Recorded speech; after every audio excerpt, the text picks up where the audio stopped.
Recently, I was listening to someone on TV and they were explaining a piece of art, and they said, this here is the type of piece that you either just love it or you don't. And I was thinking about that, and I was like, that is a really wide range, because you could hate it, you could kind of dislike it, you could kind of like it, you could really like it, and all of those are not loving it, and then there's just one loving it. And that's kind of how I feel about this tabletop, because you're either going to love it or you won't, or one of those other things in between there. There will be a few polarizing aspects of this table, but probably none more so than these Dutchman joints or bow tie joints. And I know one thing is that men absolutely love them, and believe it or not, women actually freaking hate these, but I'm doing this one for the boys.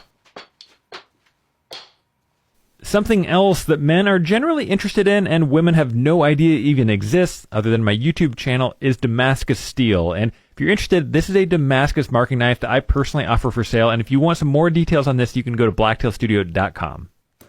I've actually never built a table this way, in that these two big slabs are going to be held together with just these bow tie joints with a deliberate 1-inch gap right down the middle. And some of you might be wondering, why have a deliberate 1-inch gap down the middle? And the answer is, I thought it would look kind of cool, and why not? And then some of you are probably going to say, well, I'll tell you why not, because you're going to spill stuff down there and it's going to be a big inconvenience. And then I'm going to say, it's already built. Look at this. I already have them sketched out. I can't undo it now. Why are you bringing this up at this point?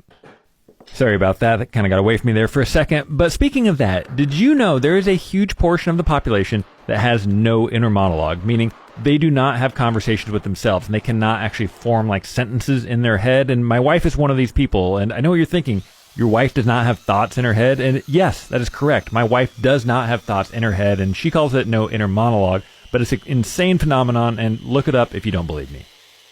All right, I am back, people. We are still building a table here, and now I got these Catalogs bow ties smoothed out, and I'm liking the contrast. I'm liking the shape. I actually like that 1-inch gap there as well, and this is a table base. I have a separate video on this. I actually have a full 35-minute build video that gives every detail, every step of this entire build process if you want to check it out. But this is, again, the Cliff Notes version, and so now I'm just attaching this spider table base that was actually a very challenging build to this tabletop.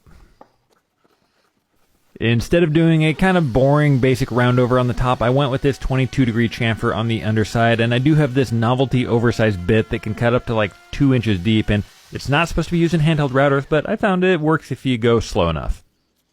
The finish I'm using here is a vesting LED oil, and I like this finish for quite a few reasons, but the main reason is because it provides protection by soaking into the wood, not sitting on the wood like a varnish where you get that kind of thick plastic layer, and I just don't like the way that looks, especially on walnut. You have all of these beautiful open grains, and if you cover that with a thick plasticky layer, it just does not look natural, and they tend to be really prone to scratching as well. And while something like that varnish might provide a little bit more protection from water, you get a ton of downsides to it, and I do have something else we're going to add to this to really bring that protection up to something similar to a conversion varnish. This is N3 Nano, and this is what we're going to add to it to really bump up the protection and still maintain that natural feel. And this N3 Nano can go over any wood finish, not just a hard wax oil. It can go over conversion varnish or lacquer or poly, anything. This will really bump up the sheen, bump up the protection, and it is a fixable, repairable surface. So if you ever do have a problem with it, you can touch it up down the line. And here's how it looks in the end. I like the way these bow ties ended up, but again, I'm a guy. Let me know what you think, though.